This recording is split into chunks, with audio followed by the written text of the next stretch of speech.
Chapter 5 Anger and Bargaining. Since when? I ask. Since I was born, he says, but my powers emerged when I'm 14, just as yours are starting to now. So that means you've been lying to me for my whole life? I've never told you anything that wasn't true. You didn't tell me anything at all. I'm telling you now. Like that makes up for everything. I don't know what to think or feel. My head feels heavy with too much information. You could have killed me, I practically shout. Uncle Max shakes his head. Nonsense. I only come close to killing someone once, and that's a story for another time, he said. Now about the gift I just gave you. Oh no, I said, cutting him off. I am not living inside that thing. Zack, Uncle Max starts. No way, I tell him. No how. I'd never get to see my friends. In the back of my head, I can hear Quinn's voice saying, But Zack, you don't have any friends. And how would I eat? I go on. And what about when I have to go to the bathroom? If my feet smell bad, the inside of the bottle would be ripe. It's not like a genie could fit a toilet in there, I say.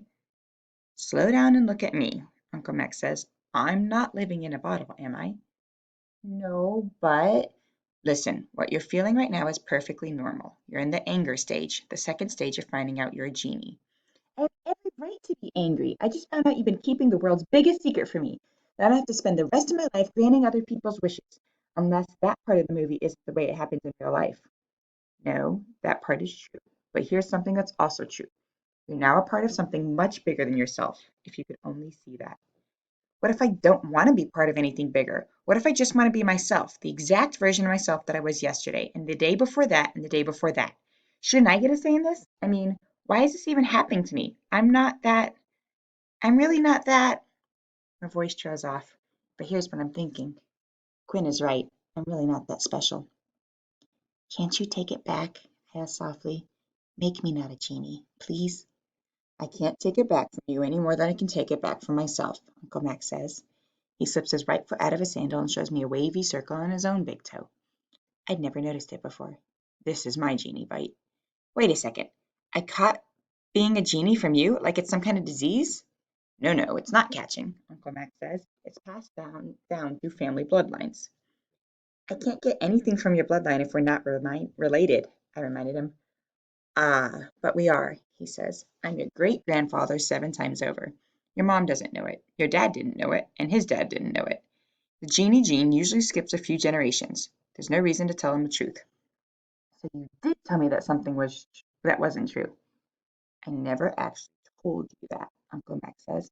I just didn't contradict anyone when they told you I was an old family friend. I've been around too long for anyone to really keep track. Well, I'm keeping track, and that counts for lie number 2. How many more are there?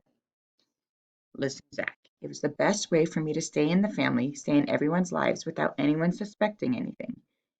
Not that they would suspect this, but I'm glad it's out in the open between us now. It's about time. Time? Time for you to die and leave this genie thing to me, all to me?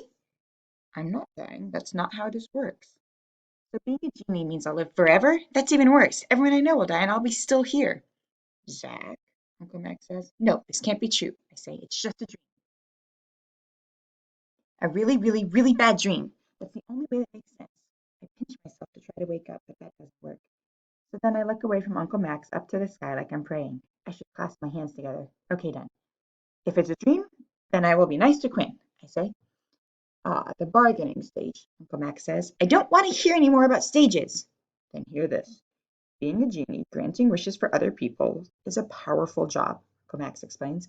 There is a value in power, as long as it's used wisely. Hold up. Power has value? Does it mean like money? Will I be allowed to wish for things for myself? If that's the case, if genies can grant their own wishes, then shouldn't Uncle Max be rich? But his house is on the small side, and most of his stuff is pretty old. Maybe he just hasn't wished for money. Maybe there isn't anything he really wants to buy. But I don't think there'd be anything wrong with wishing up a few things for myself. It's not like I'd hurt anyone else. Fine, I'll be a genie, but there has to be something in it for me. I have some wishes of my own, you know. I'm starting to see the possibilities. I could conjure up a great big house, one where Quinn and I each get our own bathrooms. Maybe we could each have our own staircases leading up to our own rooms, our own suites, I mean. Super big to fit everything in I would ever want in the world, and I'd never have to pass Quinn in the hall. Forget night vision goggles. I could buy a super high-tech surveillance system for the whole house with cameras everywhere connected to a wall of TV screens in my bedroom. Or I could wish for a force field to be set up around our property so no one who's not invited could get in. Or, holy smokes, I could wish for Dad. Go back in time and tell him, sure, I'll run errands for you. He'd wanted me to go, and I said no because Space Invasion was on TV.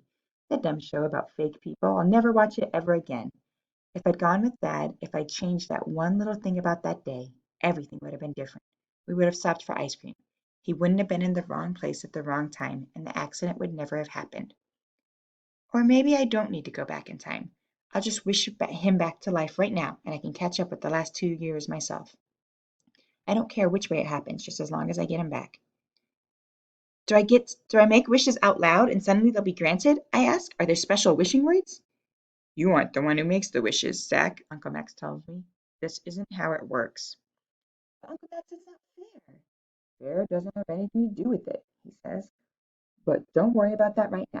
What you need to understand at the moment is that you're in the seventh genie family. There are 12 genie families in this world, and we 12 are the only ones truly entrusted with this power, with this responsibility. It's our destiny. My destiny, I say. I've never thought about having a destiny before. I just thought you lived your life the best you can and cross your fingers that bad things like car accidents don't happen to you. Yes, destiny, Uncle Max repeats. 10 years old is a bit young to start your genie work for 4 whole years younger than I was, and this is a job that demands maturity. You're going to learn a lot about people by what they wish for, sometimes more than they even know about themselves. I know you're a good kid, Zack, a smart kid, and this all needs to be handled with the utmost care. But we'll talk about all this, I promise. Meantime, in the next few weeks, strange things may start to happen. As your powers begin to emerge, you may feel a bit like a spark plug. You're a current of energy and you don't know how to control it yet. You have to be careful. And when can I start making the magic happen? All in due time, Zack, all in due time. But here's something I need to tell you now, and I can't say it strongly enough. You need to hang on to that bottle. You don't want it to end up in the wrong hands.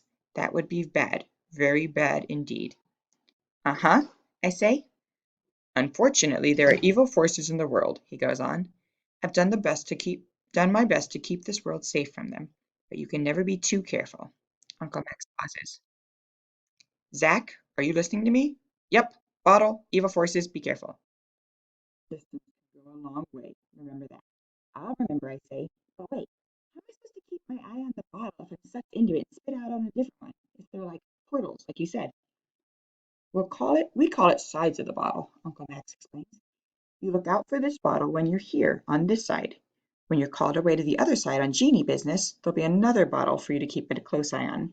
It'll be your ticket home. Quinn's not going to believe this, I say.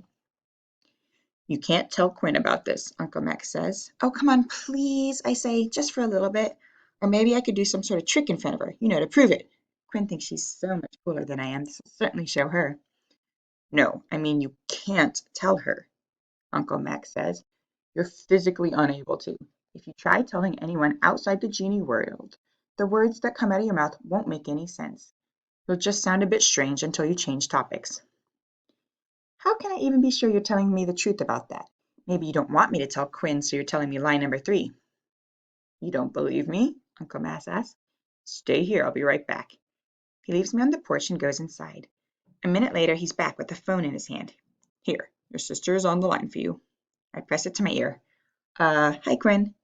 This better be important, Zack. Madeline are in the middle of doing spa treatments. It is, I promise. I pause to take a really deep breath in, and then I exhale out. Gross, I heard that, Quinn shouts. What's gross about breathing? I ask, but then I change my mind. Never mind, I have something to tell you. Something crazy, something amazing, something craz-amazing. Craz-amazing, adjective, when something is crazy and amazing at the same time. Ugh, Quinn says. Just spit it out and use actual words that exist in actual dictionaries, please.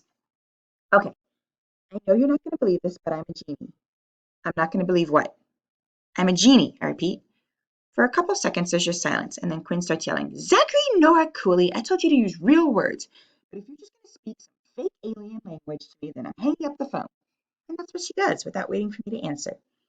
The next thing I hear is a click and a dial tone. I lower the phone from my ear and look over at Uncle Max. I told you so, he says.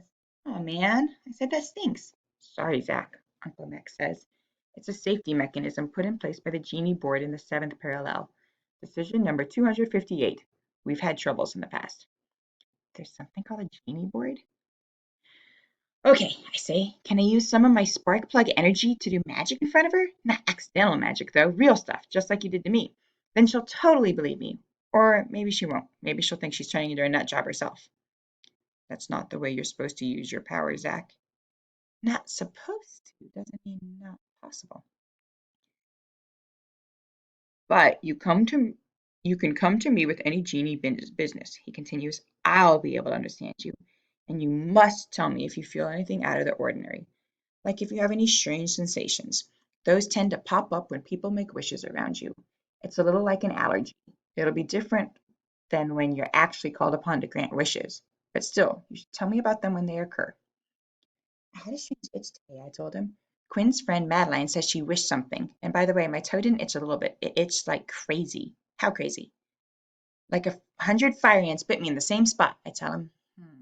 Uncle Max says. It's happening sooner than I thought. On Monday, I'll make a call to SFG. SFG? As in the initials on the bottle? Who could he or she be?